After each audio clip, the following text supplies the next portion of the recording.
brothers to my grandfather. Anyway, so we yeah, that's right, arranged marriages, that's right. Well, that's, you know, there's still the ethnicity, and they wanted to keep the, you know, the blood, you know, so that's what happened. He brought her to Owen Sound as a young bride, and he was already established in the chocolatier, which I never knew. And that's mostly a lot of the beginners are chocolatiers, bootblacks, shoeshine boys, greengrocers, they made chestnut pretzels. Grandfather was a chestnut cart down in and so kind of altered the stories in video, but in my storybooks, it's stories as well. So that was really successful. Oh, there we go. There's Peter. We're getting to know her, following a crowd around now. So. Yes, it is. We're interested, aren't we?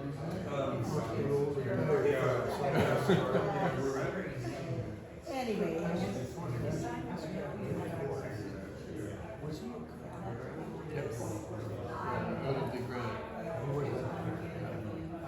As soon as I saw him last week, he said to me,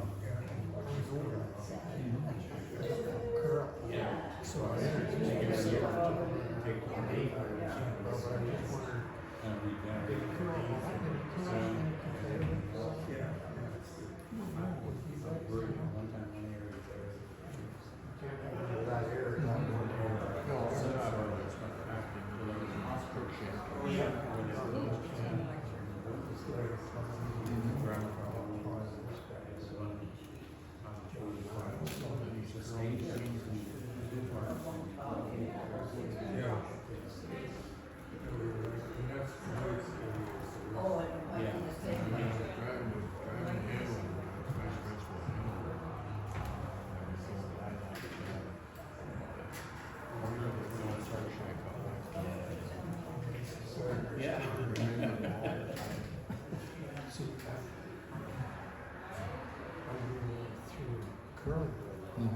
But I actually knew better through refereeing.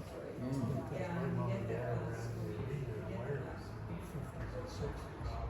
And Morgan McCutcheon and Don Cruikshank were a pair of referees. While we're waiting, did anybody have any questions about Russel Brothers generally? To referee the Redmonds. I like to keep things informal, so just shout out whatever you want. The only connection I have with Russel Brothers on the farm for the tariff.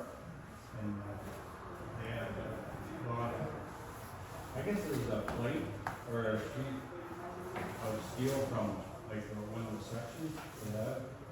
Made a stone boat. They got the corners off, bend it, and put a couple horseshoes along front and back. Well, boats like the Ancaster had a 3/16 inch steel plate. So Yeah, pretty robust. Heavy. We only had a wooden one, that outside all year round. And go out and pull apart and steel would work good.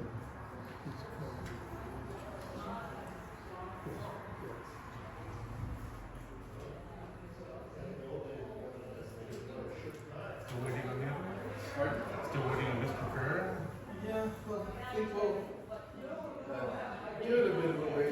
This is the first long time this 1:30, so Okay. I think we'll probably hold back for a little bit. Just in the aims of him arriving. It's possible that she may just be coming up a bit later. I gave him the rough timeline of when he would be speaking, so he might be coming just for that. He is a much higher executive in the main candidate than I expected to get. Oh, really? So, well, he's the regional director from here. He's also kind of a person in direct engagement, so that makes sense. But I would be surprised if he really spends so much time on being up here. Or it's possible that he hit those couple patches of construction that are on the highway up from Toronto. Is those?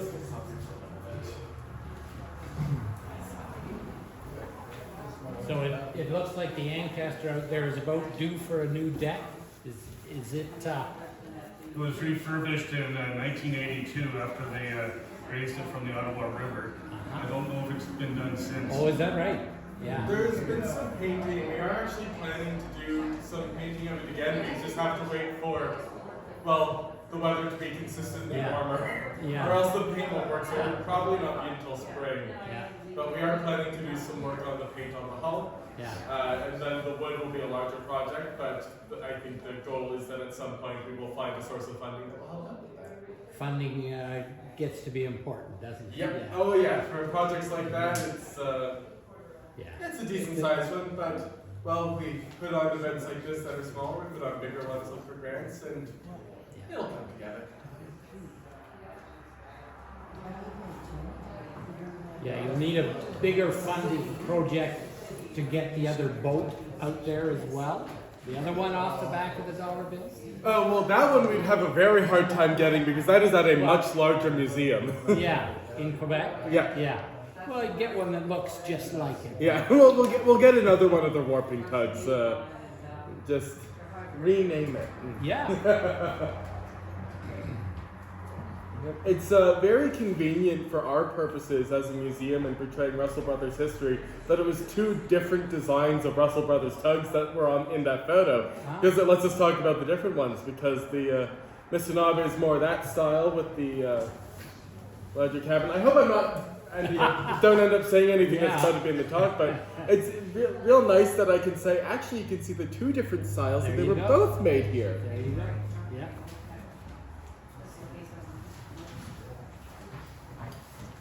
I apologize for any delays. We are just waiting on Mr. Pereira, who may have been a little delayed. He's coming up from Toronto. I haven't heard anything from him that is an unfortunate not able to make it. So he will soon be getting started with the first talk. I believe I put it down for 1:30 as the start time. We'll probably still aim for that. With 1 o'clock just being the doors open time. And hopefully there is not an unfortunate incident or something like that, a currency emergency that prevents him from being able to make it. But at the very least, you will still be getting one of your The very least. talks. The very least? Jeez. You can see the model of the warp over there. That's one of the larger logging tugs that Russell's made. So that was a 37-footer. The Ancaster was more like a 27 or 29-footer. So they called the small ones winch boats, and the other one was a warping tug. The Missinaibi was a 50-foot long version of that. So a little bit bigger. It was about 16 tons in weight towards. The smaller ones were more like 12, 14. So still quite hefty. The reason why they had flat bottoms was so they could actually pull themselves over land. Yeah. So if you're out in the remotes of Algonquin or Park or wherever in logging, if you want to get from lake to lake, you have to portage the thing, right? So using the winch on the front, it can actually pull itself onto the back of a truck, or hitch it up to a tree and just pull it over land. There's a lot of that. Yeah. So they were built simple and very robust, so that you wouldn't have breakdowns out in the remote woods. Steve, are they still finding more of them in northern Ontario than the back road? Well, there's rusting hulls all over the place, and nobody wants them, right? Because they only were used from the 30s into maybe, well, the last logging drives were in the 80s, really. But Russell stopped making the things in about 1965. So there's still quite a lot going, but there's limited places where they get used. There are bigger tugs, the 80-foot Glen class and so on, they're still used commercially 80 years on. So that was the Missinaibi when it was sitting in 1985, and the Museum of Civilization only got it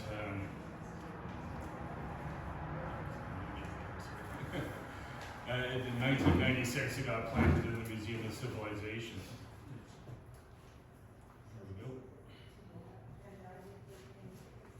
So that's pretty much what it looks like today. This is right across the river from Ottawa, And it's pretty much where they took the photo for the dollar bill from. Show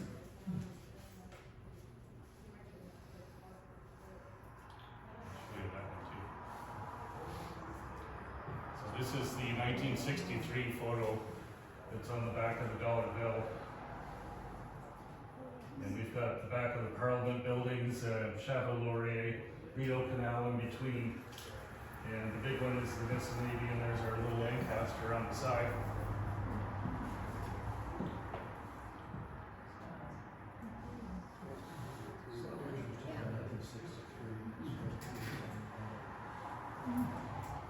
The Ancaster is kind of strange because it's the only one I've ever seen that has a tall cabin. This cabin is made out of wood, not metal, like the originals were. And it's about 8 inches taller than every other winch boat. And they made about 330 of them. So I don't know what the story of that was, but they must have had a tall operator.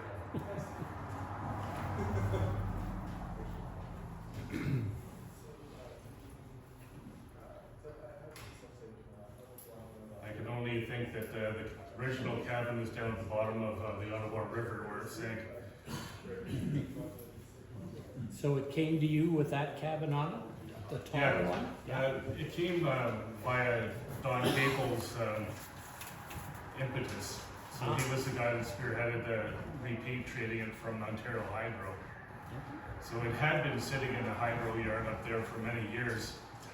What happened was it was working for the CIP, hauling logs around until 1979, and it sank at the bottom of Chaudière Falls, which is just upstream from the Eddy Match plant on the Ottawa River.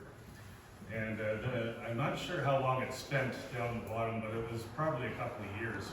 And then Hydro got the idea that, hey, it's the 150th anniversary of the Rideau Canal coming up, so let's have a parade flotilla, and we're going to raise the Ancaster and have it chug along too.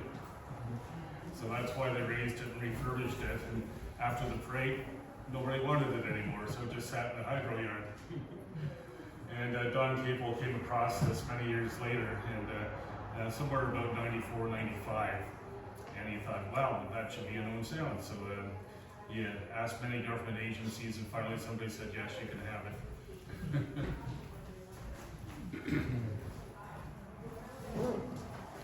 It got here in 1991, one day short of 40 years after it was launched here.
Well, I guess we're about 1:30, I might as well start. Good. Thanks for being so patient, and thank you for coming out today. I'm Steve Briggs. I've been a gnome sounder since I was 4 years old, and I had no idea of the dollar bill connection until I was in my mid-30s. I had no idea what Russel Brothers made, for instance, and that's pretty sad because my dad was a history teacher at OCDI. But anyway, many years ago I was working on the board of directors of this museum, and I was digitizing some of their materials for posterity. And I came across their Russel Brothers materials, and I found out about the dollar bill connection. So that really intrigued me, and I got interested in researching it more and more. And since I had all these digital materials now, being a web designer, I figured, okay, I'll make it into a website. And for a few years there, it was on DVD, and you could actually buy it in the gift shop. It was a fundraiser for the museum initially.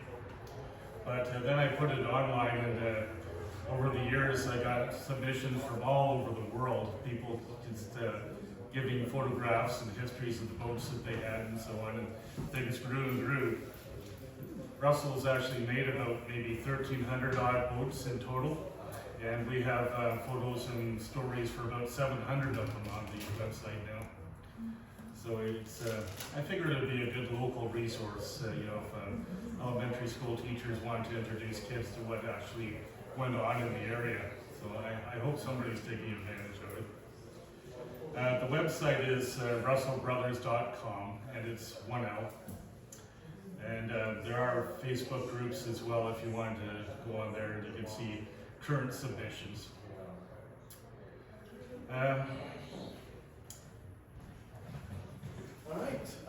I heard your own introduction. I'll just say a couple last things, which is, well, first of all, a huge thank you to both of our speakers who have come with their own wealth of knowledge and are going to be putting on a nice little treat for you. I've never thanked you in person, but I really need to, because anytime I'm doing Russel Brothers research, I know where to start. So basically it's great to have you here to give this talk as we celebrate, as I've been calling it, our own little piece of Canadiana. And I hope you all enjoy. We'll be doing the 2 talks with chance for questions at the end and the long break between them. So with that, I'll just pass it off to you, and we will get started. Thank you. Okay, well, I guess to start, why are these things important, the boats that Russel Brothers made? Back in about 1927, maybe 1928, Russell's was the first company to mass produce electrically arc-welded steel hulls.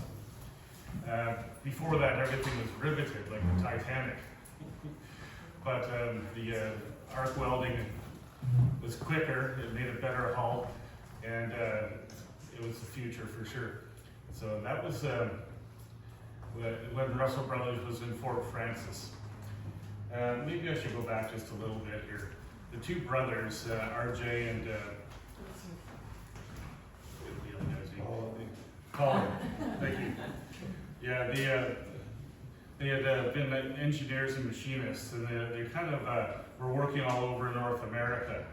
And they decided, well, we should make a company together. And of all places, they chose Fort Francis, Ontario, which was in the middle of nowhere. Still is, actually. Sort of from Fort Francis here. Anyway, the reason why they decided to go to Fort Francis was there was a bunch of lumber mills starting up there. No machinists within 200 miles, and they thought, hey, this would be a good spot to go. So that's why Fort Francis. What year was that, Steve? They incorporated the company in 1907. Okay.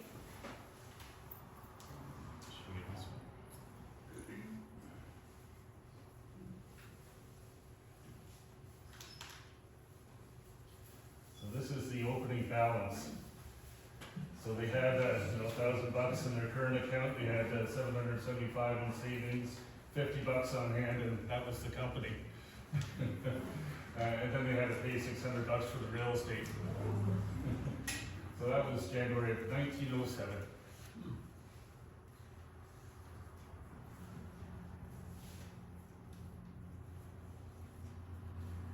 Sorry, I'm just learning how to work this full screen.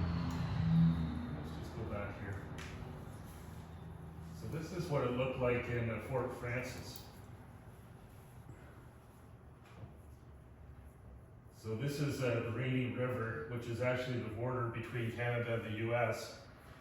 And as you can see, it's kind of rough looking there. And it was very low, so it was prone to flooding. So it wasn't a terrific spot.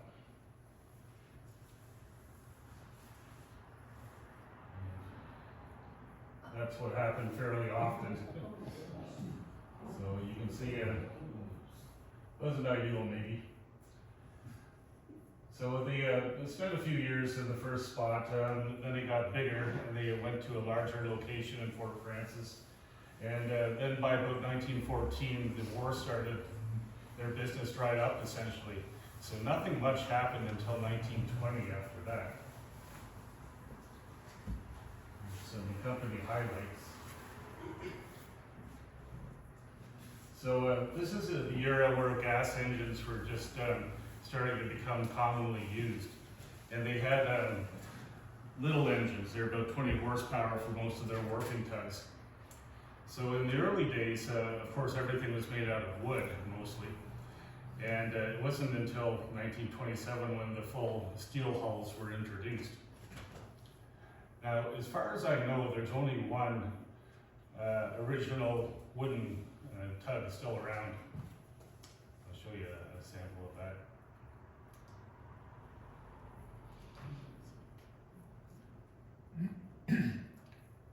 So it's now in Connaught, which is up in northern Ontario. It sat in the bush up there for ages, and some people from Martin River Provincial Park dug it out of the woods actually to make a road to get it out of there where it was. And they were going to restore it and have it displayed in the provincial park. So they put a lot of work and time into it. But then Donna Cansfield, the minister, came in and said, no, you guys can't have it, we're giving it to Connaught. So there's some politics there. But yeah, you can see this is the wooden sort of structure they used to have. So metal skids on the bottom, and the same as the modern ones, they could pull themselves over land if need be. Okay.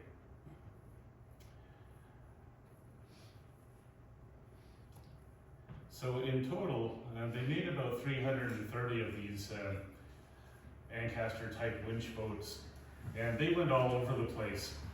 At one point, probably about 70% of the logging tugs used in Ontario, Quebec, and the Maritimes were Russel Brothers boats. So they were everywhere. And Russel Brothers actually made 20% of the World War II Navy boats. So they were quite important that way.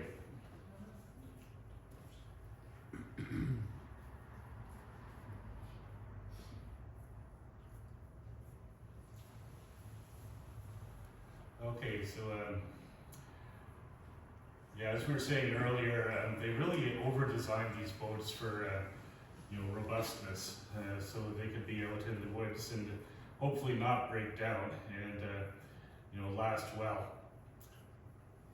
So these boats really do last forever. If you wanted to, you could stick a new motor in the Ancaster and be perfectly fine. They made several really famous boats too. They made two of the Maids of the Mist for Niagara Falls, 1955 and 56. And they made Toronto's Fireboat in 1963.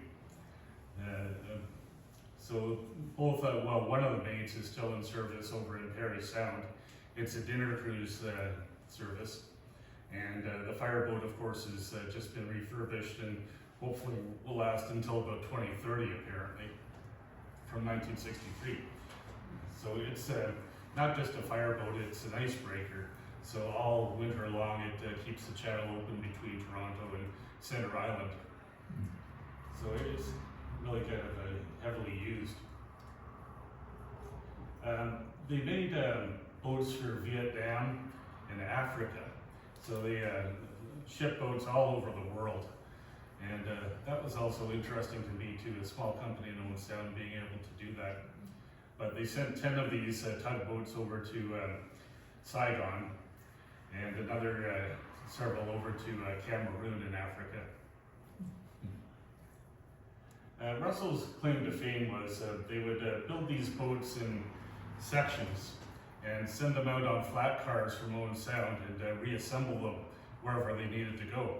So whether that was up by James Bay or Hudson Bay Company boats or in the far north Hay River, Alberta and whatnot, they would send out a crew that went with the boat parts and then they would reassemble it on site.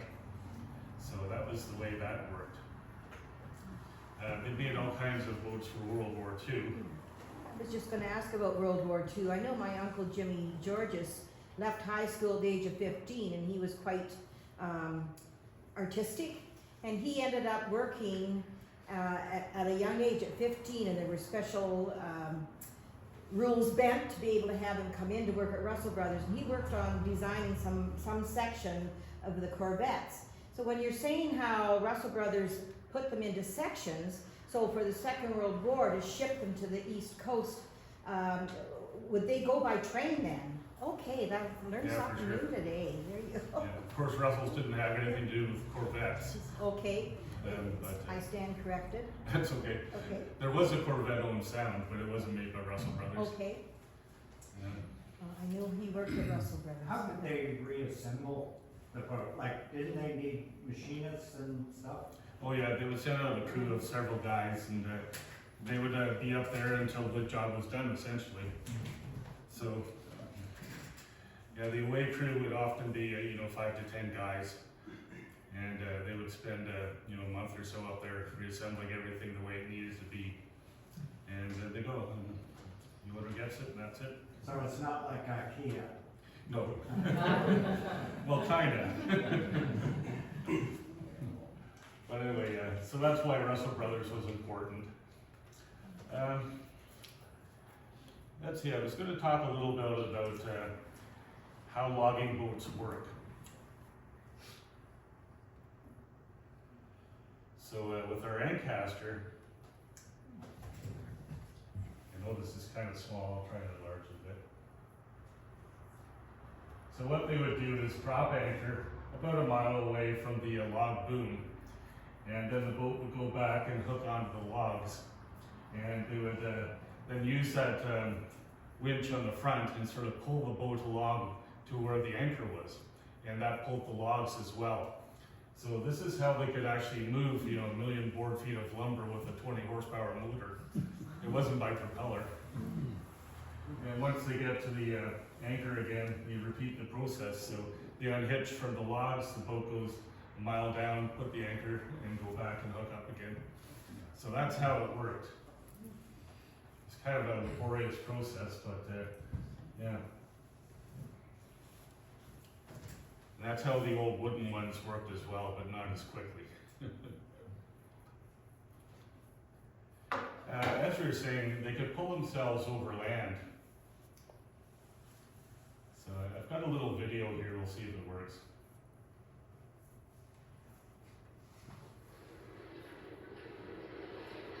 This is from a 1957 NFB movie. The alligator from lake to lake.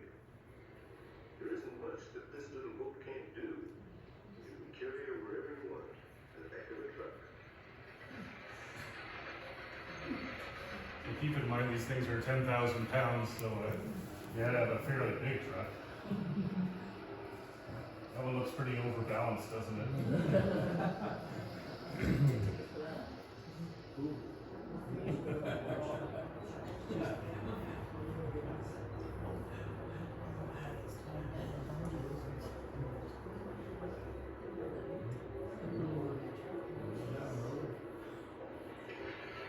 So same idea as moving a log boom, they're just hooked up to a tree and they're pulling it off the boat.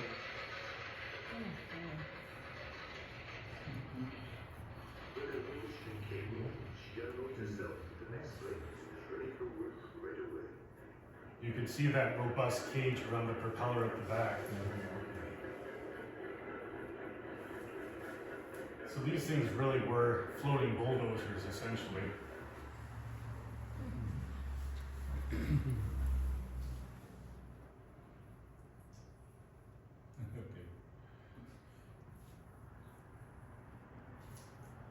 And we'll get back to that in a minute.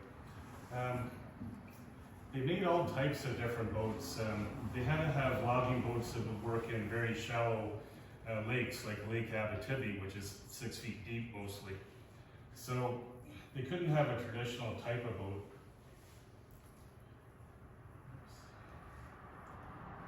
So they had to design these things as very shallow drafts.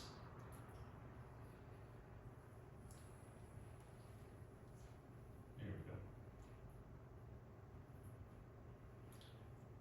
This is one of the away crews that they had. But here's the Clark B. Davis. And it was about 2 feet draft. And the way it had a tunnel drive underneath, so that there's a tunnel where the propeller was inside the hull, and the water would just go up and over and back out again. So it was quite intriguing. They were very resourceful. I wonder if I've got a picture of the underside here. I do later. Okay, so that was Lake Abitibi. They had logging boats all over the place, as we were saying.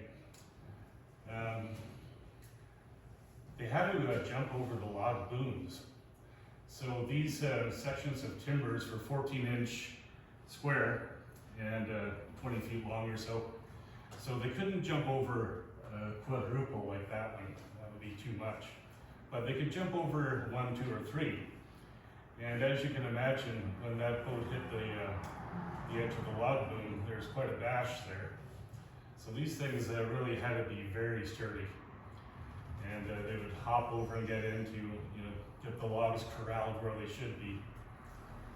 I was talking to some of the guys that actually ran these boats in the 60s, and they said it was quite fun doing that.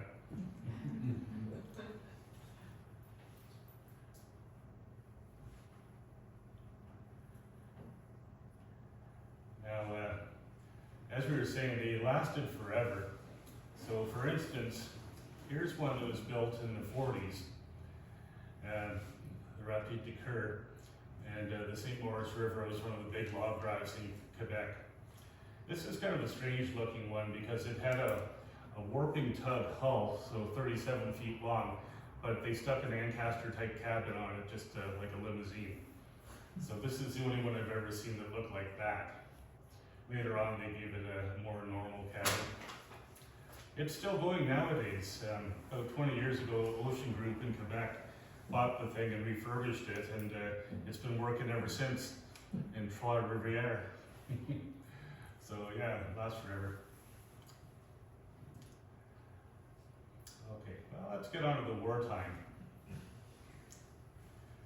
So Russel Brothers made essentially 3 types of war boats. The smallest one was a 40-foot called the Ville class, and these things are quite common as well. They made about 38 of these during the war, and of course kept making them afterwards too for whoever wanted them. So these were a standard type tugboat used for moving boats around in harbors and so on. A lot of them ended up in Halifax and other maritime harbors.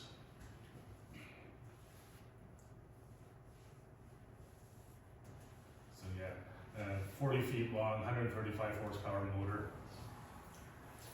In 1943, they were actually churning out 3 of these Ville class tugs a week. No one sound. So here's the Navy inspector checking it out. This is inside the plant across the river. So you can see they kind of made these sheens, I guess you could say, big slabs of curved metal onto the ribs, and they just welded it all together, and there you go. So it's intriguing to see the old plant in operation there. Was that the plant that's on the empty land? Oh, Yeah, it's essentially just down from the water treatment plant. So it was sold off to developers many years ago, and nothing ever happened to it. The latest guy says he's going to make several $1 million resorts there, condos, and they'll be giving facilities and harbors, and who knows? We'll see what happens. Essentially, the trouble is just like the BCK property. The city says you have to take off about 4 feet of topsoil from the whole site to get rid of the contaminations. So that's why nobody wants to do anything with it. That's pretty expensive. what would the foundry put in the soil? Is it oil? Yeah, just heavy metals. God knows what went in there. Yeah. Kennedy's was interesting too because they made all of the props for Canadian warships in World War II. All of them. And they made quite a lot of Russel Brothers props too. But of course, Russel's was a foundry itself, so they had to make all the parts for their boats. So they had all kinds of machinists and molds and whatnot. Okay, so that's the Ville class, the small ones. The next one up is a Tanak class, which was a 60-foot firefighting tug. So in all, 265 of these ones were made, and Russel's made about 14. All of them went overseas. So you can see just in the middle there's a firefighting nozzle. They often have one in the back and the front as well. And a lot of these are still in service too. There's actually one that ended up in Australia doing salvage. What number was that, Steve? What What number? number was the one In Australia? yeah. It was actually made by Walkerville building, so it wasn't a Russell. But they're still around.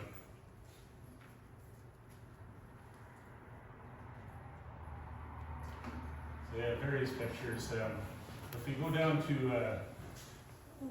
the 49 and 50, here's a shot of the factory with a couple of Tanak tugs sitting there ready to go.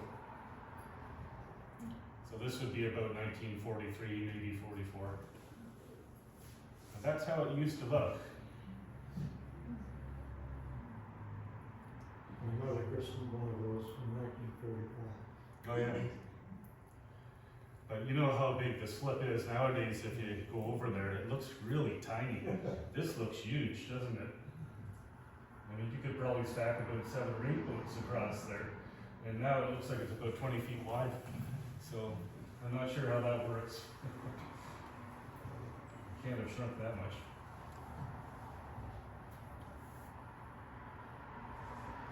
Here's another shot of a Tanak class. And then the next step up was the Glen class, which was 80 feet. So it was for moving the bigger boats around in the harbors. So in all, there were 11 of these boats made by Russel Brothers. Typically about a 400 horsepower engine initially. But over the years, these things got repowered and the engines were out and whatnot. And I guess one of the more famous ones was called the Atomic. It was made just after the war, but that thing is now about 1,200 horsepower, and it's still working every day. So interestingly, you could put about 5,000 gallons of fuel into one of these things, and that would take you about 2,000 miles. So these things really suck gas. You wouldn't want to pay the fuel bills on.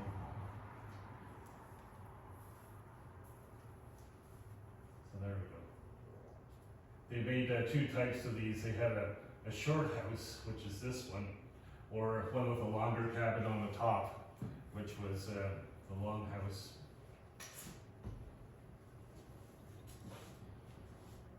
Okay. Any questions about any of this?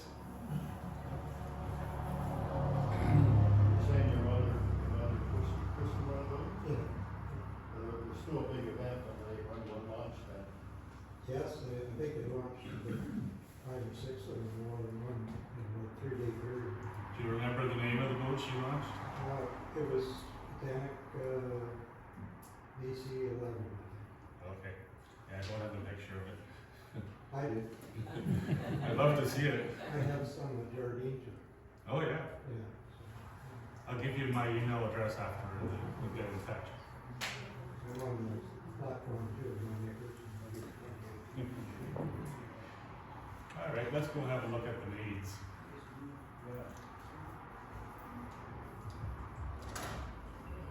So before the Russel Brothers made of the mist, the boats they were using in Niagara were actually wooden boats. So of course, Russel Brothers with their steel hull expertise came along and they made a much more robust made of the mist for the Niagara Gorge. And as before, you know, they would have this thing in about 6 sections, truck it down into the gorge bit by bit through the winding switchback road, and reassemble it at the bottom. So that's what it looked like in 1955. This is the one that's actually still in service in Perry Sound. It's called the Chippewa 3 now.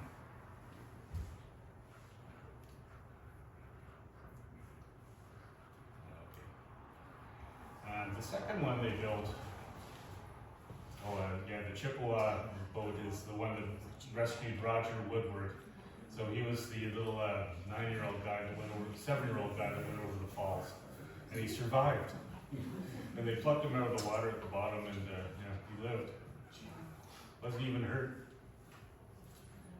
So that was a pretty famous event back in the day. The second one came along a year later in 1956. And this one actually ended up being sold to a church group in the 80s. And it went down to become a houseboat in the Amazon for missionaries. So a man and his wife lived on the thing for about 5 years. And eventually she got sick and they had to come home. And after that, I don't know where the boat ended up. But it must have been a very nice houseboat. These ones were about 60 feet long. Supposedly the design was based on an Arctic research vessel, but I haven't ever been able to confirm that. So hard to say where the design came from, but anyway, there it is. And I've heard that it went to a Florida fisherman at one point, but I haven't been able to track it down. But yeah, that was quite a thing. I think I actually have a picture of the houseboat I'll show you.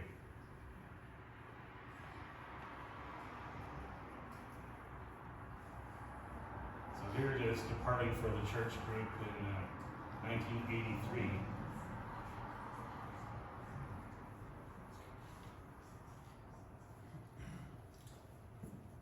And here's how it ended up in the Amazon. So yeah, I'd live on that. Yep. All right.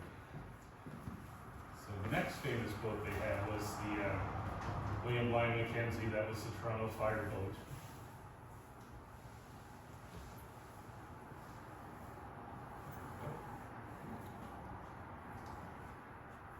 So here's a photo of just before the launch. This is 1963. And the mayor here, Don Somerville, is addressing the crowd. Unfortunately, he had a massive heart attack 2 weeks later and died. So this is one of the last pictures that Mr. Somerville had.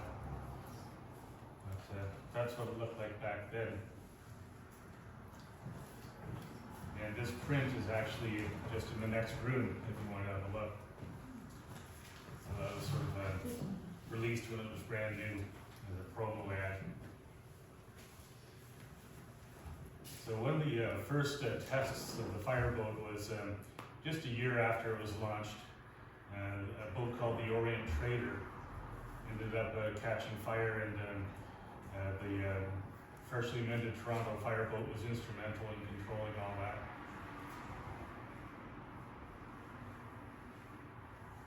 So it really proved its worth right away. And as I say now, it's used quite often for ice breaking all throughout the winter, so it's constantly active all year round. So how old is that boat? It was built in 1963. So yeah, they overhauled it quite extensively a few years back. So rebuilt everything, and it's expected to last until 2030.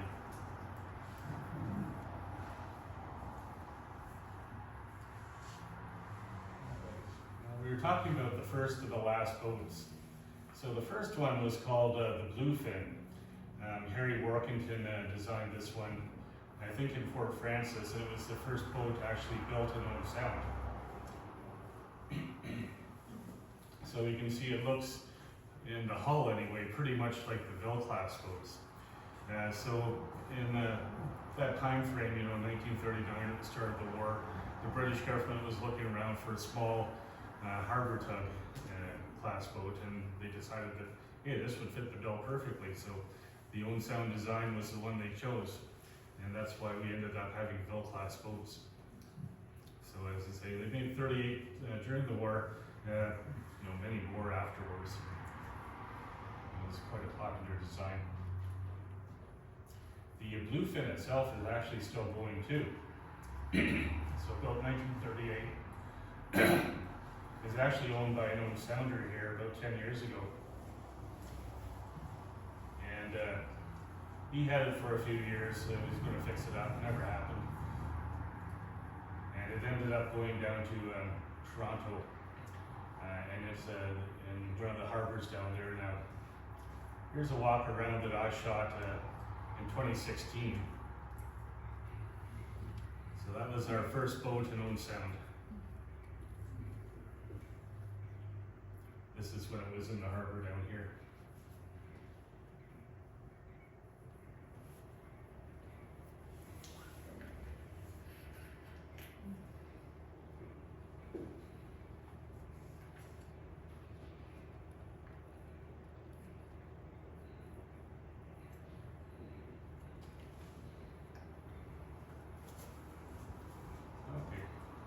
All of this stuff that I'm showing you is just off our website, so RussellBrothers.com if anybody's interested.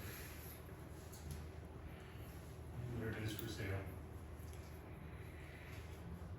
So I guess we should get on to the Ancaster. That's why we're here today.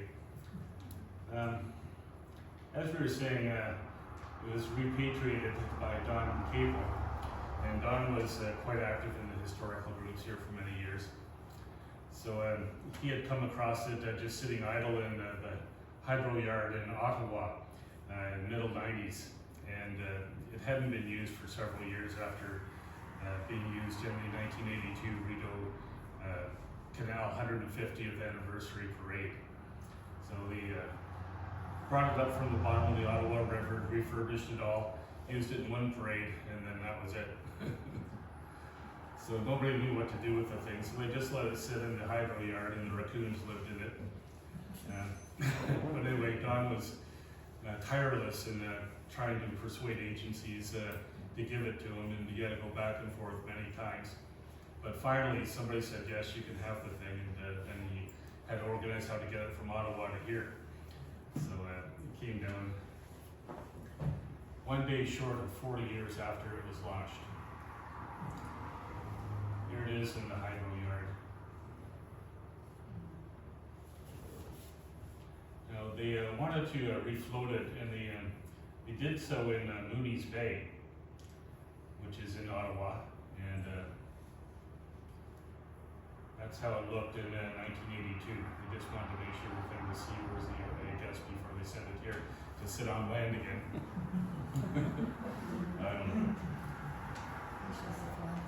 Anyway, it did work. And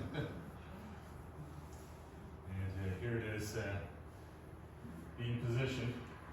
So originally, of course, it was over on this side of the building, and it was there for many years, and it finally got moved over here several years ago.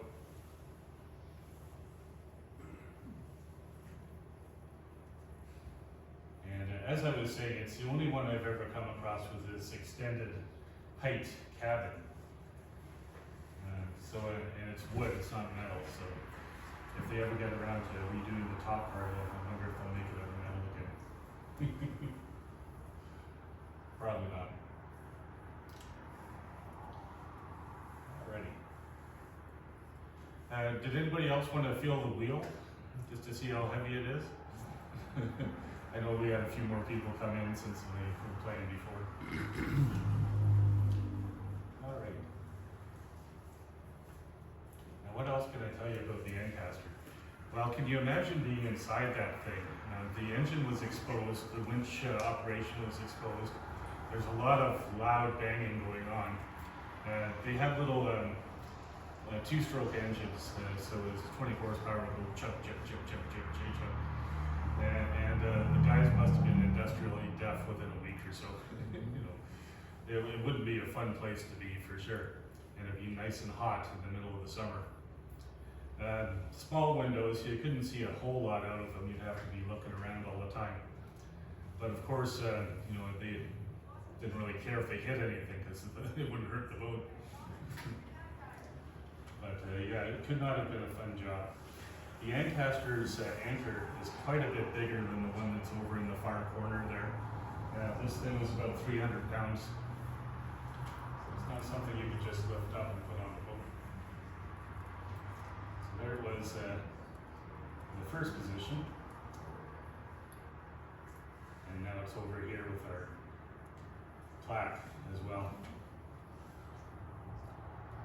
Any questions about how logging boats actually work? So were the engines and the winches Russell as well? Yeah. Russell built, Russell? Russel built everything except Yeah. for maybe some of the props. Yeah. Did you say it was a logging boat? Yes, they're all logging tugs. The Ancaster and the bigger ones, the working tugs. The I'll show you. barges? They made all kinds of boats. They would make anything the customer wanted, essentially. So they made car ferries, they made Coast Guard vessels, different types of logging boats. Where was it used for that purpose, logging? Mostly Eastern Canada. So there were a few Russells that ended up in the West Coast. A couple of the Glen class, the 80-foot big tugs. But most of them were used in the logging trade, Ontario, Quebec, and into the Maritimes. So the last one they ever made was one of these, they called them dozers or sluicers, very small little boats.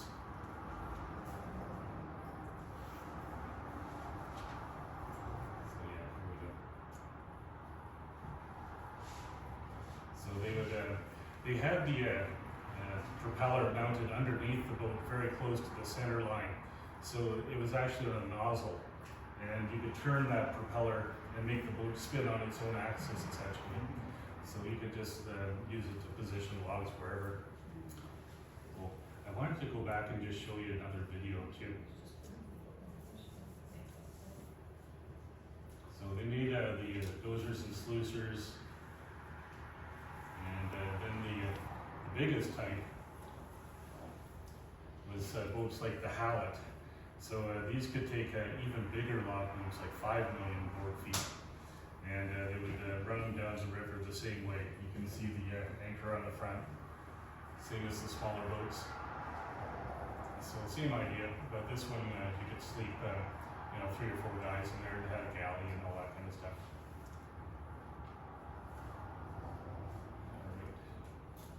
What did they use before the Russel Brothers started to make the tugs? Like early history here on the peninsula and all that, where there'd be 10 or 12 mills and wire them, and they float the logs down from up north, and that, like, they have to have some type of tugboats to move Yeah. those log booms around. So this is one of the last wooden ones they made. So remember, they started electrically welding hulls in about 1927-28. So here's what they had in 1926. So it's the same idea. You can see the big roller on the front, same as the little ones, and this one's probably got a little line out to the anchor, and they're just winching forward. This one actually had an anchor on the back too, so it could go both ways. Any size of hull you want, any power of engine you require. So the winches came in different sizes, of course, too. So you could have, you know, a 5,000 foot winch line, really whatever you wanted, as it says here. Originally they were buying their engines from this Campbell factory, and then they decided, well, we should make this in-house, so they bought Campbell out and called it the Russel engine after that. And so that's what powered all these things, and even into the metal area as well. It's quite intriguing to see how they move these logs around, so I'll go back and just show you the video.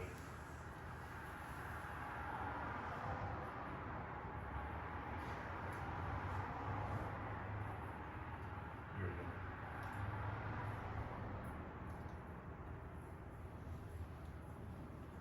So a British Pathé newsreel. This is in Quebec, at Latuque, or in the St. Maurice River. So these logs were pushed into the river to get them downstream because there was no trucking at that point. And you could see the river was, terribly convoluted and pretty thin at places. So the logs would all get stuck. So the only way they could get the logs free was to get these guys to go out there and push them around, or actually dynamite the clump when it got to be too big. So you can imagine that was a bit of a hazardous job. And eventually, as the logs got downstream and the river widened out, every so often they'd have a power dam, or the pulp mill would be there. So they'd have to get it over a sluice into a spillway and go down to the next level of the river. So you can see it's pretty choked up. These are 3 of the larger warping tugs, so the 37-footers. And they're essentially just bulldozing the logs down to the waterfall. Occasionally they would have water jets along the edge where the guys are standing, and these water jets would help push the logs away into the main channel. But for on the front of the boat, you can see it's got a big timber to push, so they called that the rake or the piece. And this could be raised or lowered to get it out of the way.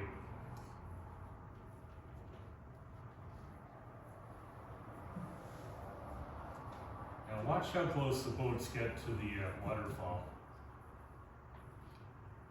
So this boat is called the Flamand. It's still around.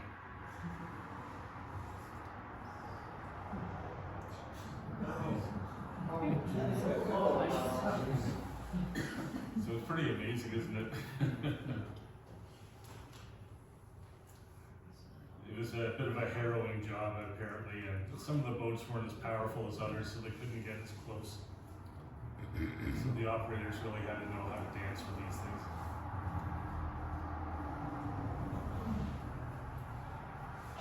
And what is on the bottom of your slides, Russel Brothers, Fort Francis? Was there a...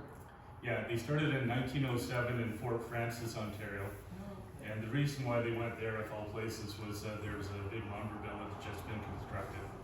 And there was no machinists within 200 miles, so they figured, hey, this is a good spot. So that lasted until 1936. And by that point, they were spending so much trying to get their product out to market that it wasn't viable.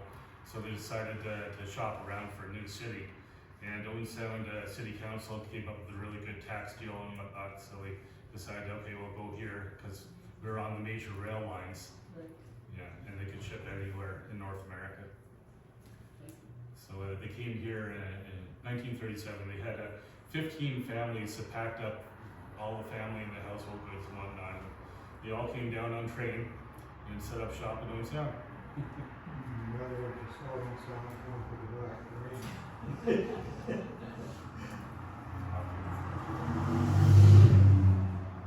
There must have been a lot of people who died in these jobs, right? Yeah, not only going deaf, because the big boats were just as bad, but yeah, a hazardous job for sure. You can see the logs were all cut to a certain length to fit into the pulp mill. Later on, they became even smaller. They cut them into 4-foot sections to make the logs easier to work with. But in this particular video from 1955, I think it was, they were actually longer. So that's outside the pulp mill and go into the chipper. Yep. questions about anything? Some areas, or some area that are suited, I understood they pile the logs on the ice in the winter time. But that would only work whenever the breakup came, that they'd be able to go to the mill, like the current, and the mill would be able to accept it. Yeah, in places like Quebec, La Tuque, they would actually just, store the boats on the ice even. Did they? And, when it came time in the spring to get the boats back in the water, they'd winch them off the ice and into the water with the anchors. But the river might melt first before the ice in the lake, or if they're going through the lake or the bay. I'll just show you one. So here's a boat called the Kookapash. And you can see the big boats are all way up on shore, but they left the little ones just down by the edge. And they have a little skiff here. I guess you could call it a dory. There's a model over here like that too. But I think I've exceeded my 45 minutes, so I better wrap it up. Any other questions? What combination of wood was cut? Or was it basically one kind for the pole? Good question. Yeah, I don't really know for sure, but I imagine it was more size than type. Maybe I'm not sure. It had to be this big. Did Russell make propellers for warships? No, Kennedy's did that. Russell's made most of their own propellers, but Kennedy's made some. The bigger boats that Russell made were Coast Guard vessels, and they were buoy tenders in the St. Lawrence River. So the largest one they made was 145 feet, and the second largest was 135 or so. The second largest one was actually here for 2007 at the Tug Fest, and it was just recently sold, so it's gone down to the States now. But Tom Marshall had it as a floating cottage for decades. So, not bad for a cottage, 135 foot long. It originally had a crew of 36 for the Coast Guard guys. Those tanning boats that worked overseas, would they have crossed the ocean under their own power, or would they have had some help? That's a good question too. I don't know for sure, but I imagine they probably just sailed them. 60 foot is not a bad size, you know.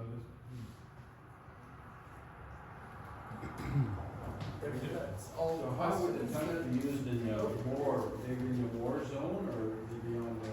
The tugs that Russel Brothers made were more for moving boats around in harbors. In the safe? Yeah, so they would move. Zone? In like Halifax, that's where most of the Glen class or 80-foot tugs ended up, and the smaller 40-foot tugs. But all of the 60-foot firefighting tugs went overseas.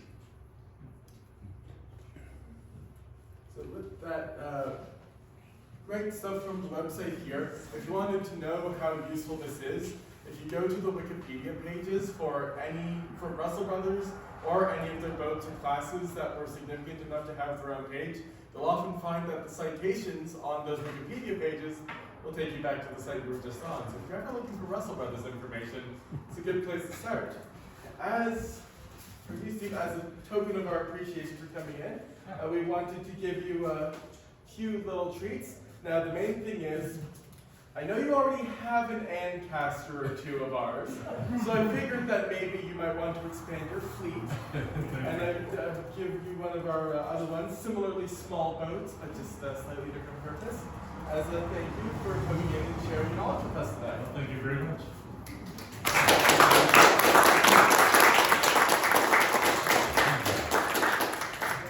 So we'll be taking a short break, about 15 to 20 minutes, and we can conduct a little longer if we end up needing.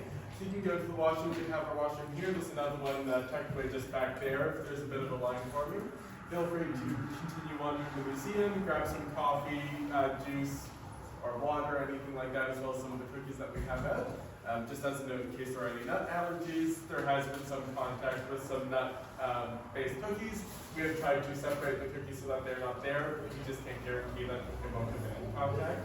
And if you have any other questions about anything in the museum at all, feel free to let me know. If anyone who's spoken to me before knows I'm always happy to give rambling answers at length about anything you want to know about. We're ready for a little bit, and then I'll join you all back here.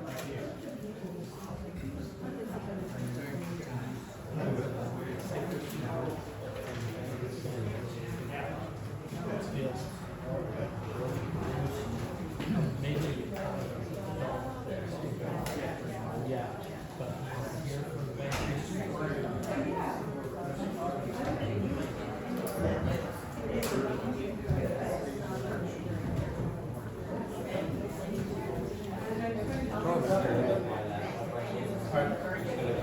I assume there's a few of these around. This was the only thing I could find. Oh, and it's a brochure that but it's got an interesting bit of history. The work that was done with the boats. Russel Brothers and Jones. So I don't know if these are I think the exactor would be interested in doing photocopying. yeah, so maybe, yeah, take up 2 or 3 copies and you get one and then you can work your way through it and just get a little more of the history of that. So a list of all the customers we need to deal with. So I'll have a look for photos. So this was me and Peter West putting together.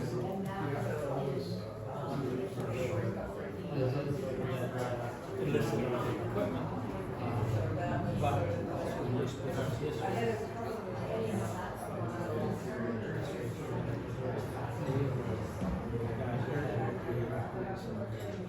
Didn't even know that. Yeah. I didn't know this Russel Brothers. Yeah. Great name.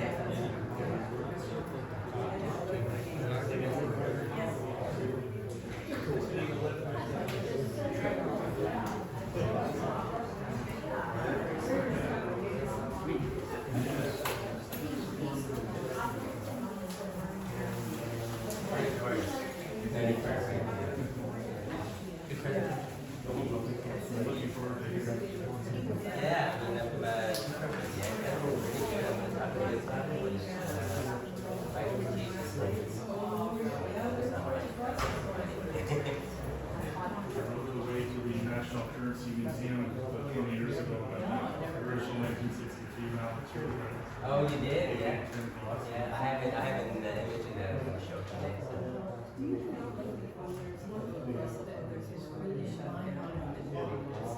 And it didn't work until this last so yeah, he was there until the end. 1993 is when it was.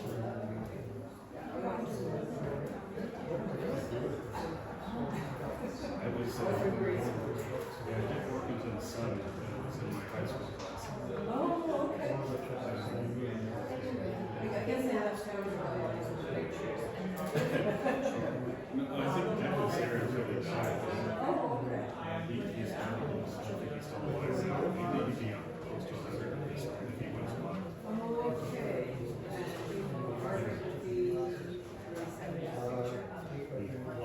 He had a daughter, Susan, as well.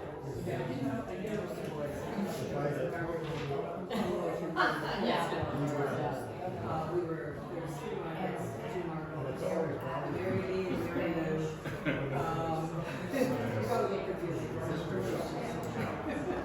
The son of the family in Australia is a photographer. That's what happens to do with the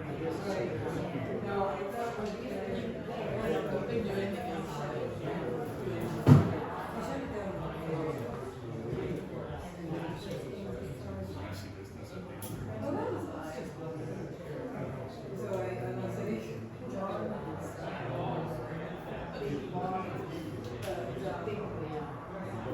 They actually made an exclusive 67 pavilion. So they made stuff like drive-in and screen. Anything they can steal out of it. Yeah,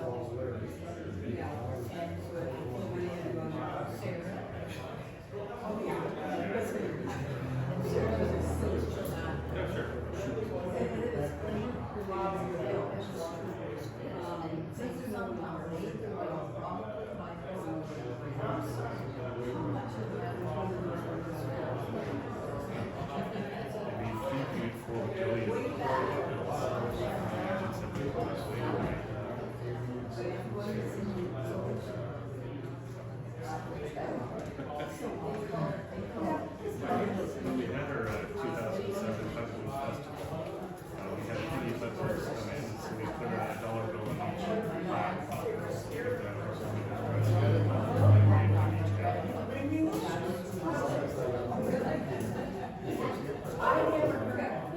Yeah, for sure. But it was a very comprehensive, so. And my grandkids,